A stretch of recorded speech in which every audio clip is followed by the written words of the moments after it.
Annie Sprinkle has been creating multimedia projects about sexuality for 4 decades. That means 40 years, doesn't it? She was the first adult film star to earn a PhD. She bridged into art and toured her one-woman theater pieces all over the country and all over the world. Annie's new book, which she co-authored with Beth Stephens, is called The Explorer's Guide to Planet Orgasm for Every Body. It's all about orgasm and only orgasm. You're going to want to take a look at that book. Annie's partner, Dr. Beth Stephens, has been a filmmaker, performance artist, activist, and educator for 3 decades. Beth is the founding director of Earth Lab at UC Santa Cruz, where she is the department chair and professor of art. In the last 5 years, Beth has produced 2 new feature documentary films and has shown many video installations in galleries and museums.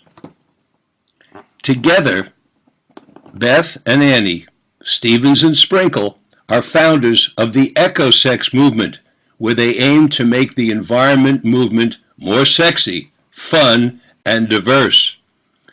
These 2 folks were official Document 14 artists with their new film, Water Makes Us Wet, an ecosexual adventure. Wow. By the way, they're now also completing a book about their work, Assuming the Ecosexual Position, for the University of Minnesota Press.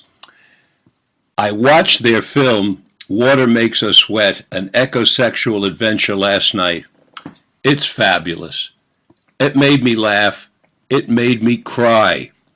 We're going to hear about it right now. Welcome to Mind, Body, Health, and Politics, Annie and Beth.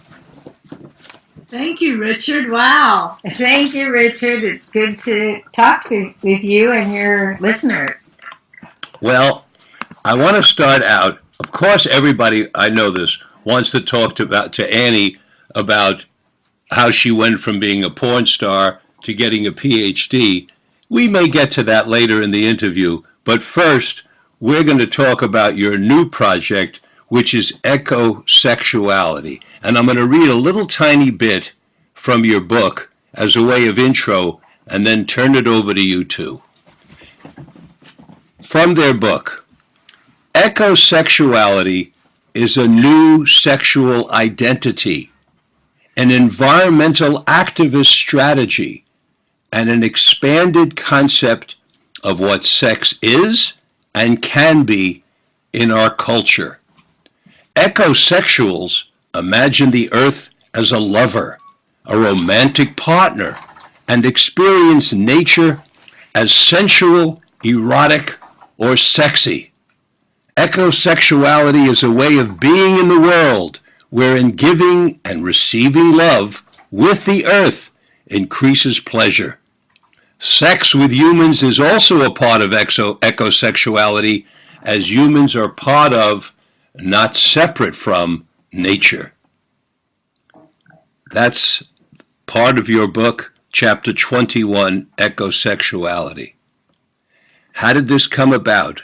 Let's take it from the top, you two. Well, this is Beth. And about 10 years ago, almost to the day, I think our anniversary was 2 weeks ago, we had a performance art wedding that was part of a series of performance art weddings we were doing.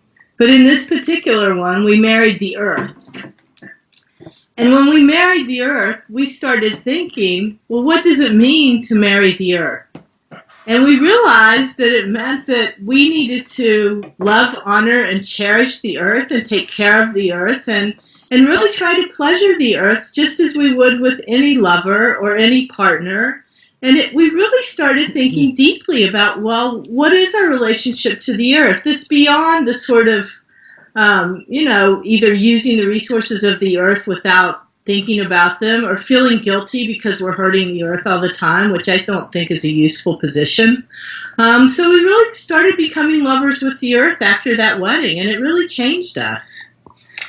Well, I have to say that I had ecosexual feelings way back the first time I went to Wilbur Hot Springs. And we were already married to the earth, though, weren't we? No, I was there with Juliet Anderson, a porn star, a.k.a. Aunt Peg or Juliet Carr. She brought me there for the first time, and when I got in, I'm definitely an aquaphiliac. I have been since I was a kid. I love the water. So when we married the earth, we started looking back at the times where we really had a sensual, erotic, really connected time with the earth and with the sky, the sea. And we just sort of dove deep into that idea, and we've just been doing art about that for 10 years. And we say that we do art, theory, practice, and activism. So Ecosex for us is an art project, and we've developed the theories around it, which has been really fun. And activism, we're environmental activists, and we get involved in different issues. And then the practice is enjoying the sensuality of nature, or the non-human. Nature is actually the wrong word because we are nature. But yeah, so it's all included. Now, when you're talking about the earth as a lover, do you mean that as a metaphor, or do you mean that literally? Is this, for example, years ago, there were many of us who were called tree huggers. I'm sure you remember that. Oh, yes, we are tree huggers, too, still. And tree huggers, this wasn't a metaphor. We literally hug trees. We put our arms and legs around them, and we close our eyes, and we hold on to them. Is this a similar thing that you all are talking about with your ecosexuality? And if so, how so? Well, Richard, I think it's both metaphorical and it's an embodied kind of practice of being in the world. I mean, when we walk outside on the streets or, out in a field, we are giving the earth a massage with our feet, right? It's shiatsu. And when we're breathing the air, we're having intercourse with the air that we breathe. So we're physically intermingling with everything on the earth. Our biome clouds are intermingling with the biome clouds of the soil and the biome clouds of the trees and the plants. And the earth is keeping us alive. And it's both through the beauty that the earth exhibits, as well as through the sort of nourishing qualities of all of the elements that we interact with and engage with lovingly. Definitely the metaphorical part of ecosexuality helps us be conscious of what how we are with the earth, right? But physically, we're also always hugging the air that we breathe, or, there's nothing more intimate than drinking a glass of water, if you think about it that way. That is brilliant, absolutely brilliant. And I'd like to talk a little bit more about the ecosexuality of drinking a glass of water. I'm going to give that to Annie. Well, going back to the trees, Richard, a lot of people like to critique ecosex, and they generally do it by saying, oh, they're tree huggers, and they think that we're actually having some kind of intercourse with trees. And that's the big joke. And they don't see the forest for the trees. They just imagine that we're, putting branches inside us or something. And we aren't, unless they're nicely carved. But people automatically think about trees when we say ecosex, but it's really a lot bigger than that. And no, we're not having sex with animals and trees and, but what is sex? Where does our body start and end? And we ask these kind of questions, and, we try to communicate with the trees. People also say, well, what about consent? That tree's not consenting. Well, we actually try somehow to ask for consent, and some trees definitely don't want to be hugged. They have poison ivy around them or whatever, and so it's we use a lot of humor and fun and play. So we also critique ecosex can be pretty laughable and silly, like getting pounded by the ocean waves. Once we did a workshop and we had a whole line of people naked, and the ocean waves were just the right position where we all got spanked by the ocean waves, and they're rolling us around, and it was like so joyous, and we were all laughing and laughing. It was so funny, and it was so real because we had our ecosexual gaze on, we call it ecosexual, GAZE. We were all thinking about the earth as a lover. So it became, and these were seasoned, sex positive, sexually advanced kind of people, and they are just having this innocent fun getting slapped in the butt by the waves. So it's really, we're all having pleasure with water, with the wind play, we call it, with the sun rays penetrating our skin. And that brings us to the water, drinking a glass of water. Well, and so when we drink a glass of water, there was a little interview in our film, Water Makes Us Wet. I mean, just the title sort of, alludes to the kinds of metaphorical play that we're engaging in. The water does literally make us sweat, and it's really wetness and, that keeps us alive. I mean, cells can't divide in the absence of water, right? They just die. So, we're really positing that ecosexuality is part of a very powerful life force. And that really the ways that we frame it with playfulness and joy and sexuality and titillation, that those kinds of things can reunite us with the earth, which I think in this moment when we're all so connected to our computers and kids aren't getting outside as much as they did when I know I was growing up, that it's really important to try to get people outside and connected to the earth so that they care about the earth. Because otherwise corporations are going to gobble the earth up for resources, and then we're already in a lot of trouble, I think ecosexuality also helps us face that trouble because all of the talk about climate change and global warming, those things can be incredibly overwhelming. And it makes people feel powerless, that there's nothing that we can really do, when in fact there's a lot that we can do. And we really believe that as an activist strategy, that love is perhaps the most important motivating force that there is to counter the kind of greed of large corporations. And, we're getting an amazing, spectacular show from our federal government right now, who they're, taking protections away from national parks, and they're drilling and fracking and exploding things in ways that I never thought I would see again.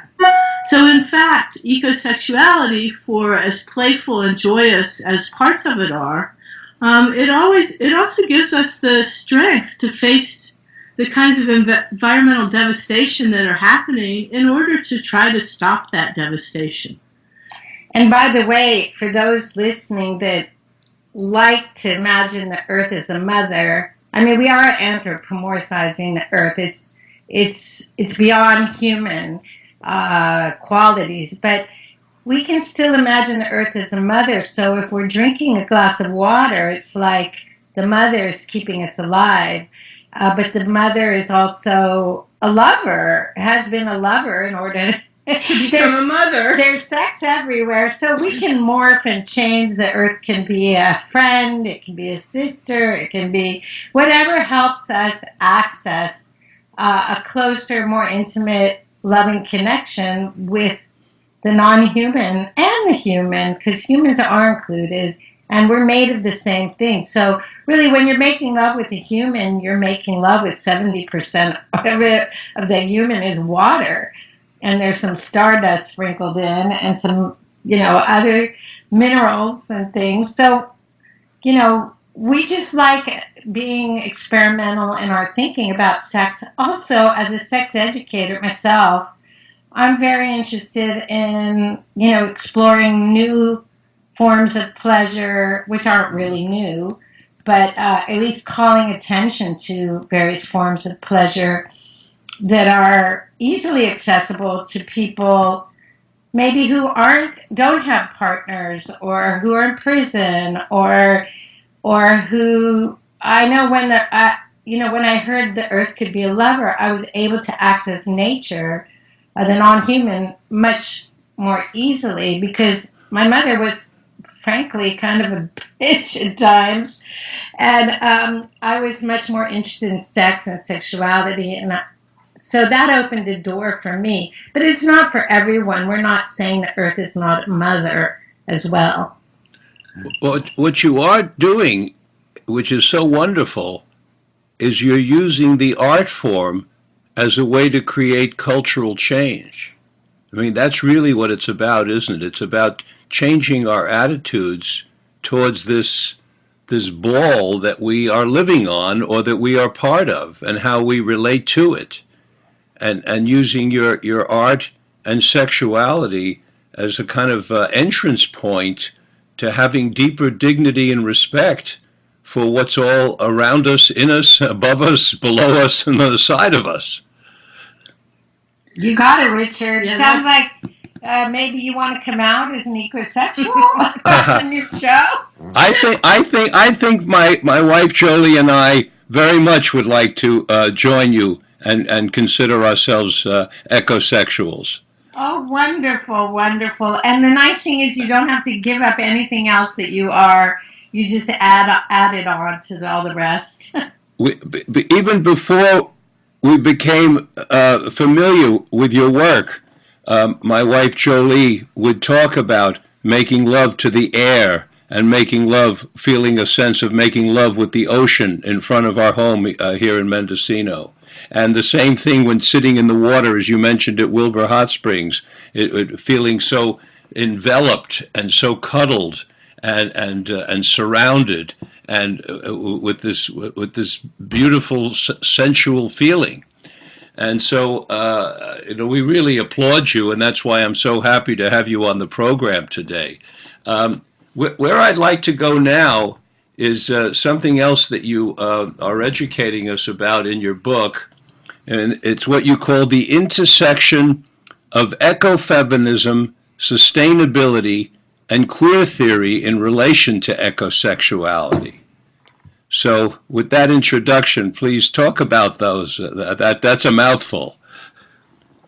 But, Well, I mean, I think that this is Beth, and I'm at the university a lot, and so I go to a lot of talks and and lectures and things like that of my colleagues. And in the last 20 or 25 years, a lot of feminists have been talking about how can we break down certain kinds of hierarchies, especially binary hierarchies that have really privileged culture over nature, or male over female, or even corporations over individuals.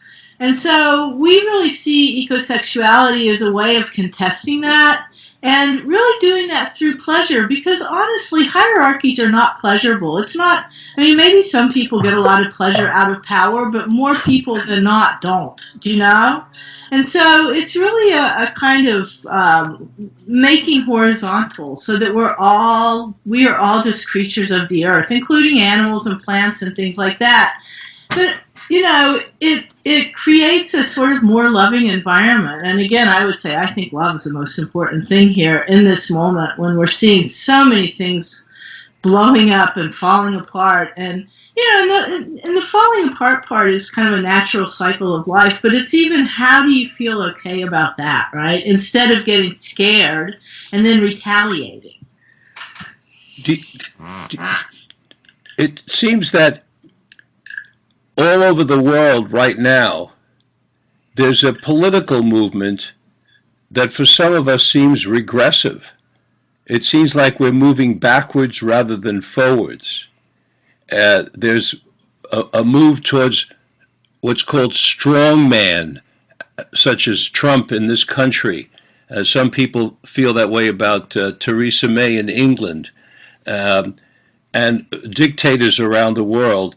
And I'm sure you're quite aware of you're talking about it.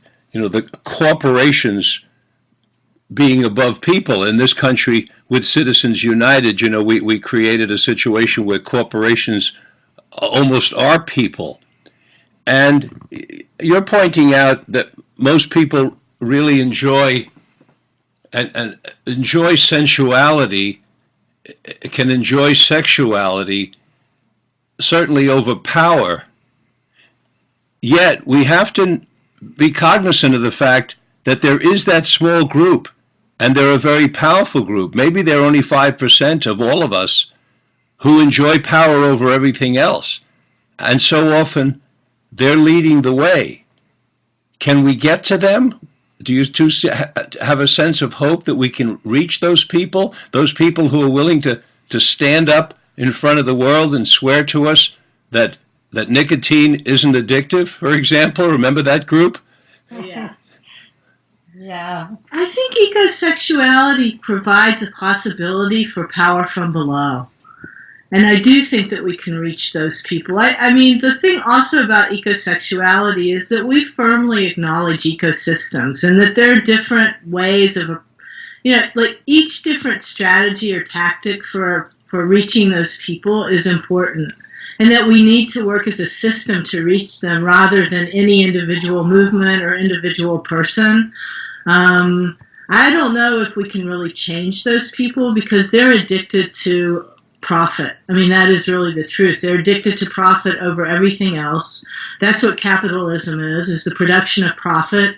And honestly, I think that some things need to change in order to allow us to continue to live on an earth that's thriving and can provide the things that we want without profit. I mean, the earth doesn't work on a capitalistic profit basis, it really works on a reciprocal basis where the sun gives, the earth gives back, people take care of something, and you can't just take and take and take. And that's why ecosexuality, seeing the earth as a lover, we really feel that that's a more reciprocal relationship than, the kind of power from above where like the patriarchal or the matriarchal power says you do this and everyone goes, okay, we'll do this.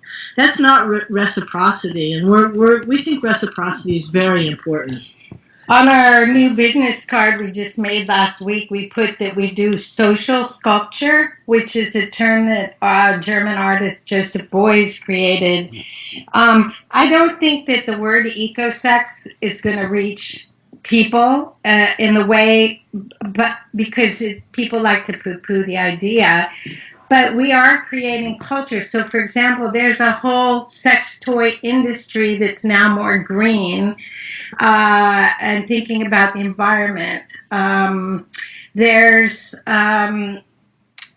porn stars making porn that's ecosexual now. They don't call it ecosexual, but you can be sure that some of these people that are, thinking about the almighty dollar first see some porn where they're really making love with the natural world around them. It's going to reach them. Sex is a common denominator. Not everyone likes sex, but a lot of those people who are after the almighty dollar, they like their porn, they like their sex.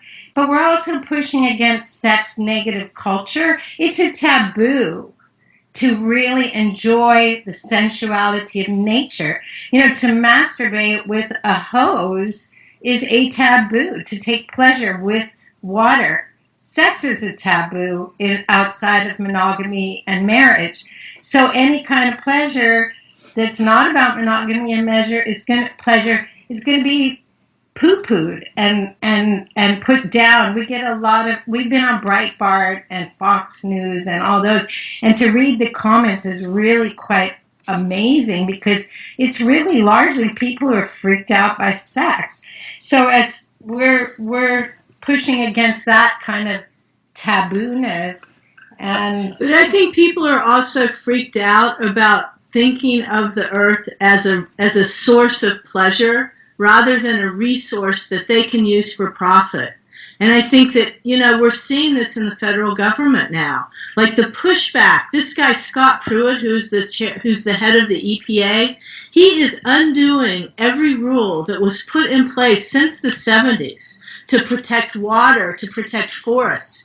Richard, I'm from West Virginia originally, and what is going on in that state is Armageddon. It is horrific, with this mountaintop removal, coal mining, with fracking, and the way that the people of West Virginia have been manipulated to buy into this this thing about, you have to have jobs, no matter how crappy those jobs are, no matter what they're doing to the environment.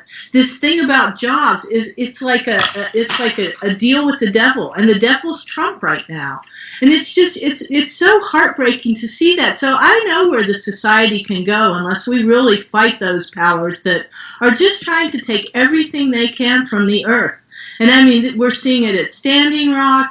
We're seeing it everywhere. The plastic in the ocean, it's really quite overwhelming and amazing.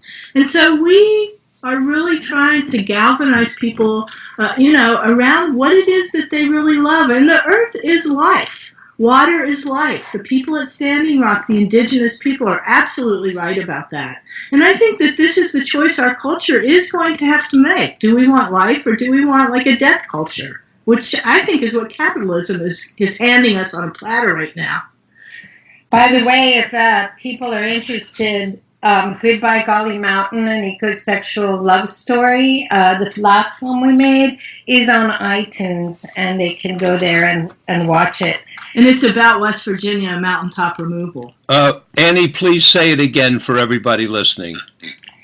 Yeah, if people are interested in learning more about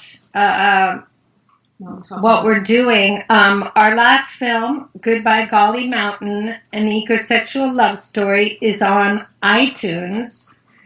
It was on Netflix, but it just came off. So they can watch this film, and it's about West Virginia and mountaintop removal, coal mining. In fact, Don Blankenship, who just lost an election there in West Virginia, right out of prison, is in our film. And anyway, or they can get our book, Explorer's Guide to Planet Orgasm, from Amazon.com, or As You Like It Pleasure Shop if they don't like Amazon, and learn more about ecosexuality and what we're doing. And what about for people who want to see Water Makes Us Wet? Is there a way they can see that yet, or do they have to wait?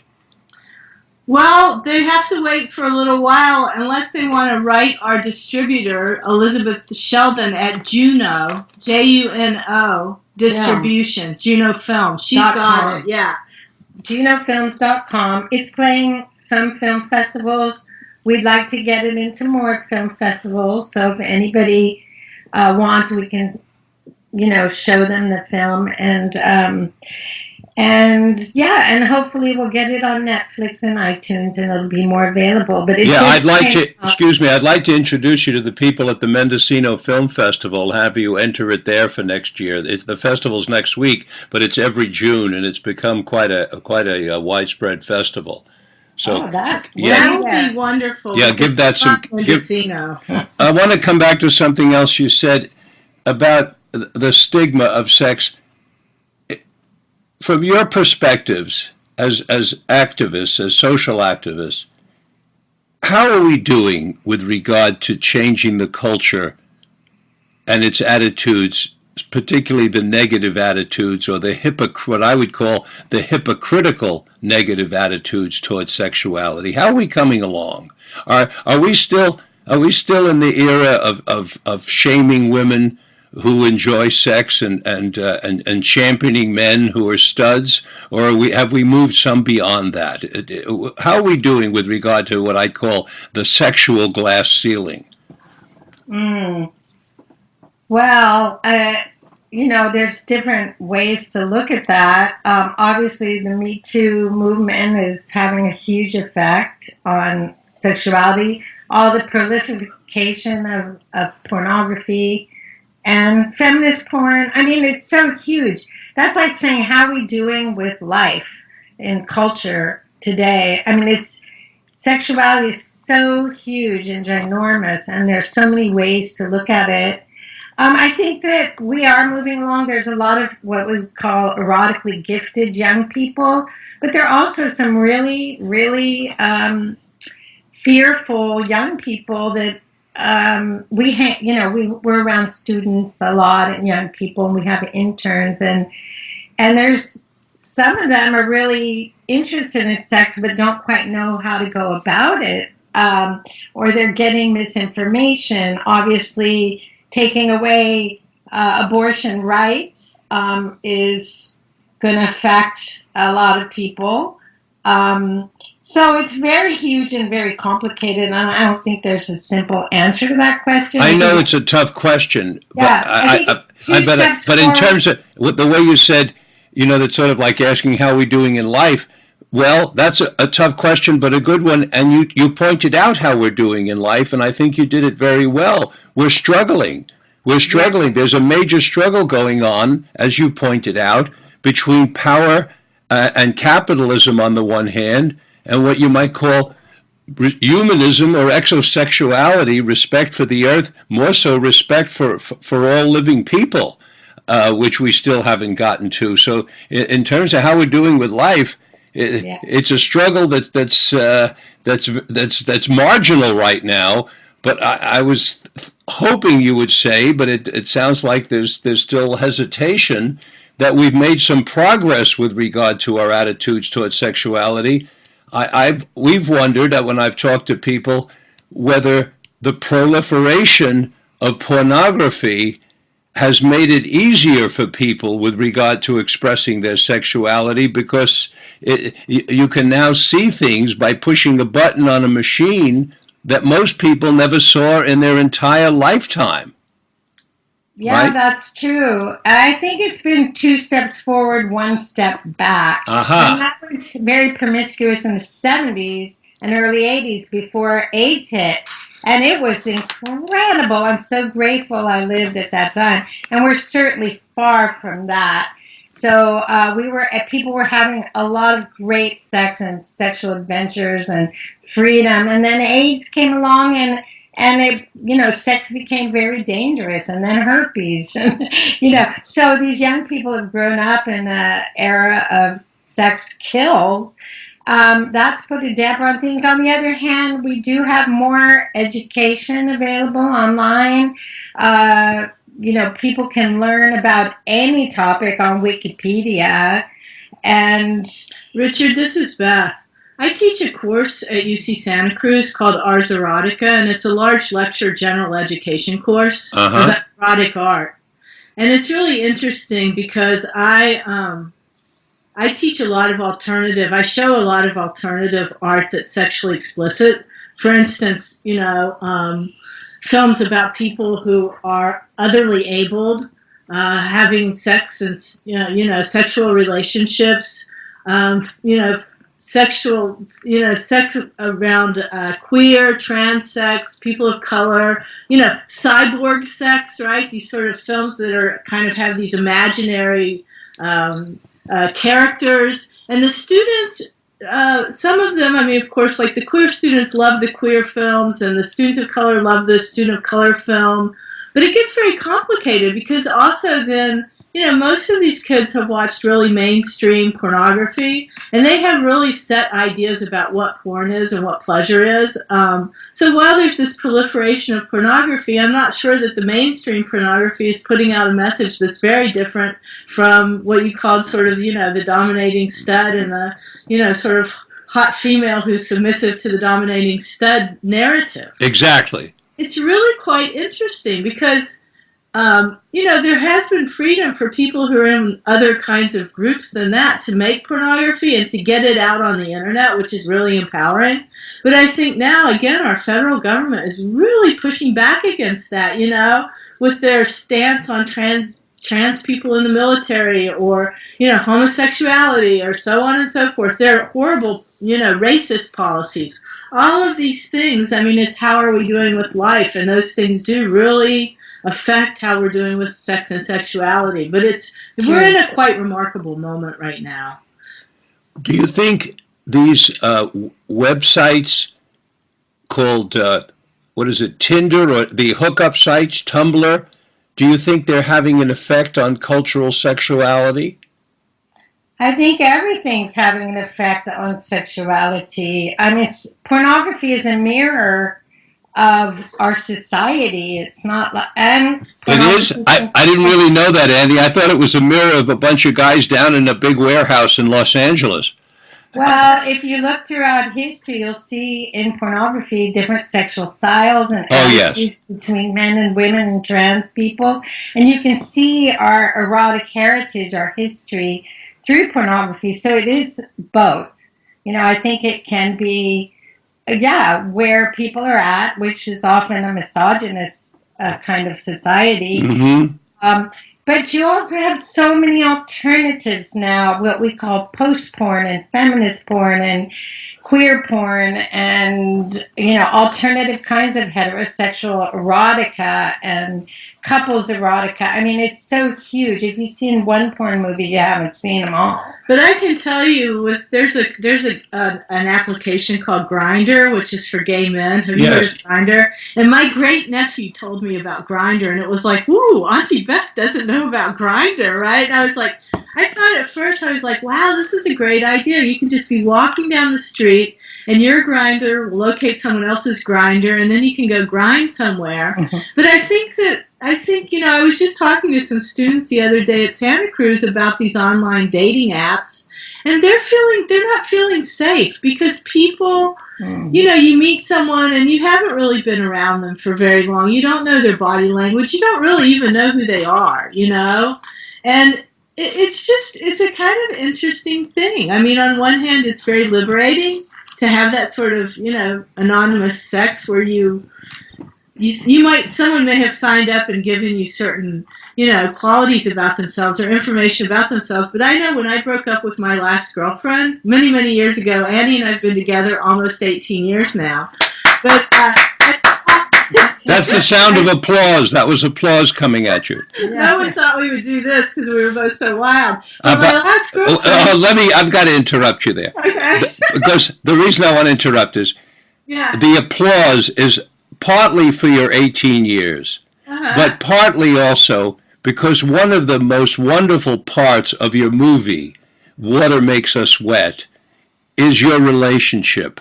The way you touch each other in the movie, the way you hug each other, the way you kiss each other, the way as you're walking arm in arm or your arms around each other. It's beautiful. That in and of itself says so much and makes the movie so much more enjoyable. It's a great film, by the way, folks. Those of you listening, you've got to figure out a way. Write to that Juno, or wait till it comes your way. But this, if Goodbye Golly Mountain is anywhere near Water Makes Us Wet, you really want to see them both because these two are fantastic. The film is spectacular. I can't say enough. I was so touched by it. I don't know if you got my email where I said. The part when you two get into that, I don't want to give away too much talking about it, but when you get hit right in the film and the guy photographs you're getting hit by that other car and you're in the emergency room. Oh my gosh, my wife and I, we were crying, and then the dog Butch is missing. Oh, because we live with 3 canines, and oh my gosh, I thought it was so wonderful. How did you find a pet detective to figure out where Butch was? You're out in the middle of nowhere. You've got to tell me, how did you find a pet detective? Oh, she found us, Richard. That was just a moment when I think sometimes the earth knows whether you love it or not, you know? And sometimes when you think all hope is gone, the earth can produce a doggy detective. I mean, she really was, wasn't she? And she was so matter of fact about it, you know? She really was. That's her mission in life, is to pair lost dogs with people. And we're very lucky. We're very privileged. The internet helped bring Butch back. Oh, the internet did help. Do you still have Butch? Is he okay? Yeah. Oh, yeah. He's great. Thriving 4-year-old puppy. Oh, terrific. Yeah, well, thank you for that, Richard. I mean, the best way for people to see Water Makes Us Wet is to contact us, and we can put the film in film festivals. I mean, that's where we're at with the film. Okay, what's the best way to reach you two? Just reach us at if you go to sexecology.org. Sexecology.org. I'm going to say it again. Sexecology.org. Okay. And there's a contact email, and Beth and I will both get it, whatever people write. And okay. Also, earthlab.ucsc.edu. You can sign up for a newsletter, which comes occasionally. Yeah, we certainly don't fill your inboxes. Actually, I think the newsletter is at it's at earthlab.ucsc.edu. Okay. Earthlab and sexecology.org. That's very helpful. Exactly. But I just want to go back to the online dating thing. That my partner, I went onto an online dating site and I saw my former partner's profile, and it was nothing like the person that I had experienced. So I was really glad that I met Annie in the flesh, literally. Yeah, Richard, I see what you're saying. I guess maybe my wife and I were being too idealistic, because we were thinking that possibly where these hookup sites were leading to was a more matter-of-fact relationship with sexuality, where it became more accepted as just part of us, the way you two accept it. I mean, it's just like drinking water and eating food and voiding and sexuality. I mean, they're just all, and life and death are just part of the human condition. But as you two know more than anyone, sex has taken on, probably mostly because of religion, this special situation. It's put in a category by itself because of the stigma and because of the pleasure. And so, when is it enough already? Can it just be, maybe like you were pointing out, Annie, that it was in the 70s? It's just something. It's something very pleasurable, but it's just part of the human condition. Well, I think Grindr's not that different than going to a bar and cruising people. And a lot of people are enjoying Grindr and the dating apps. My brother came to San Francisco and he got on one of those apps and he met 3 different women that he rather liked. So I think that you're right, Richard. Although one thing to think about is how sex has become very corporatized and people are making billions of dollars. You got to have the right garter belt, the right sex toys. You got to be on the right websites. So it's very commercial now, sex, which is one of the things Ecosex is interesting, is going kind of back to basics. Well, you don't need to buy anything to be an ecosexual. That's for sure. We say, and if you think about all the pornography and all the servers, it's the electricity and the resources and the plastic waste and there's all kinds of crap going on in terms of the commodification of sex. Even strip clubs have become corporatized, and more money is made in adult entertainment than the entire sports and music industry combined. Is that right? Is that right? So it's so huge, and it's a lot about money, and sex is political. People want to control other people's bodies. They want to control their sexuality. So we love this topic of ecosex because it kind of challenges or at least raises questions about some of those practices. It also gives way to have sensuality and sexuality, it meaning your ecosexuality, how to do those without it costing money. Reading from your book, rubbing a velvety sage leaf and inhaling its scent, enjoying the feel and taste of a sweet, juicy strawberry. Some practices are more intense, extreme, and even kinky, such as running naked through a field of stinging nettles, or getting pounded and submerged, as you said before, by ocean waves. These are things that don't cost money. These are, what you're talking about, making love with air, having squishy, wet clay. I'm reading from your book. Squishy, wet clay between your toes. I'm purposely doing this, Beth and Annie, because I want people to literally get what you're talking about with examples of things that they can actually do after they listen to this program, right? Feeling, I'm reading again from your book, feeling the grain of a wooden conference table during a faculty meeting. It's beautiful. It is so beautiful. I've done that myself, and it's a wonderful feeling. It can really calm you down during a meeting, too.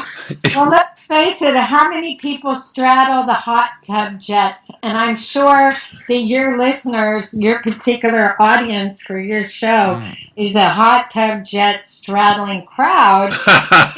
Yes. How many people use the water and take advantage of the water, and how many actually pleasure the water back and thank the water and tell the water, I love you? And tell the water, I love you. It's pretty hard to do damage to an environment that's an environment that you're making love to on a regular basis, isn't it? Yeah, we have to love the damaged environments too. In order to heal them. Exactly. Wow. Exactly. It's an interesting, wonderful thing to think about the earth as lover. So many things that we do in our daily existence become sensual and sexual when one takes on what you're talking about, described as ecosexuality, because it literally can be walking down the street. It can be anywhere, anytime, and without it costing money. Why fantasize just about people? Why not fantasize about the little creatures in the soil and walking barefoot and them massaging them? You know, it's expanding your fantasies, really. People are taught that fantasies can be good, but they should only be about people. Why not fantasize about the wind when you're riding a motorcycle, or the colors in the earth? If you look at the flowers right now in spring, I mean, these colors, I can get off on just the colors of the flowers, or the colors of green in the redwood forest, or so there's so much pleasure to be had, and it is kind of expanding your fantasy realm, imagination. A lot of it's very conceptual, and we take it pretty seriously, and at the same time, we can laugh about it. What's your next project? Before we're coming to a close of the interview, I want to know where you're headed next. Well, we're writing our book, Assuming the Ecosexual Position now, and then this summer we're going to take off on a cross-country trip to document other artists who are doing environmental artwork. And Richard, I'm going to be doing an online class on environmental art.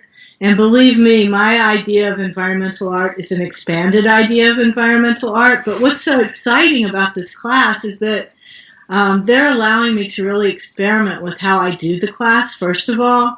And second of all, I feel like I can reach a really large audience in ways that maybe even, our art doesn't reach, right? Through sort of the online class method. I was actually very against online classes because I felt that it was important for artists or for people to be together in a classroom. And I still feel that that's very important. But I see, teaching, I see how many of my students are just married to their computers. And so I'm sort of feeling like, well, if you can't beat them, at least try to join them. You know what I mean? So that's a really exciting project that we're going to be working on this summer. Can our listeners get involved? Can they check in on this online class?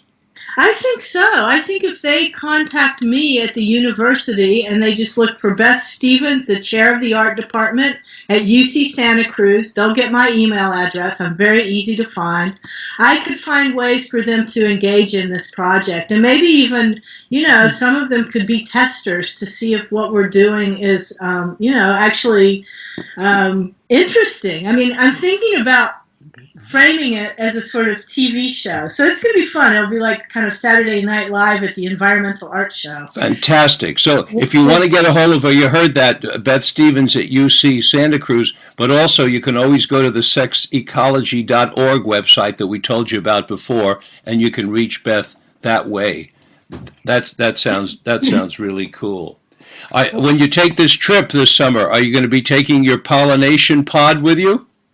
No, we're just going to take the big Earth Lab van. Oh, the Earth. Oh, you got it all. A new Earth Lab van. That's great. We got a new one exactly like the old one. So we're going to take the Earth Lab van and we're going to build a platform on the roof for our cameraman, who's going to be living up on the roof at night. And it's going to be a really fun, wacky adventure, right? That's what Jolie kept asking me during the film last night. Where's this cameraman? Where do they have him stashed? Where is he? He's always around. He seemed to be everywhere. We have cameramen stashed in every port, Richard. Richard, I'd like to see in our future us slowing down and having more eco-sensual pleasure, and I'd like to see the future as us at Wilbur Hot Springs, in your amazing, beautiful place. I would love you both to come. And by the way, do you know that Ellen Spiro and Rabbi Sid Mintz are going to be putting Ellen's special trailer from that she had at the University of Texas, Austin. She's going to be putting it in the nature preserve at Wilbur Hot Springs. Oh, how fabulous. Wow. Yeah. Maybe we should bring the little pollination pod up there so it'll have a friend. Talk to her about it. That's a really cute idea. Yeah. Richard, I want to thank you for creating a place filled with eco-sensual delights and pleasure. And your Wilbur Center there has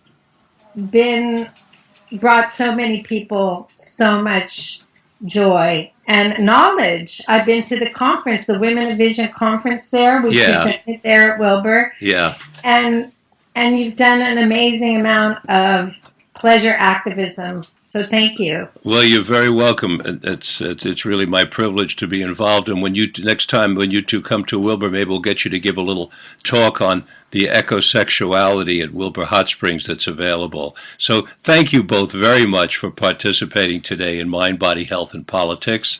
I hope all of you listeners have very much enjoyed the program. And our next guest, I hope you'll tune in for. It's going to be Ken Paul Rosenthal. And he's going to be talking about his latest film, Whisper Rapture, which is showing at the Mendocino Film Festival on Friday, June 1st. So goodbye to you, Beth and Annie, and I look forward to seeing you both very soon. Thank you. Thank you. Happy trails. Happy trails. And so much for Mind, Body, Health, and Politics today. I look forward to being with you next time.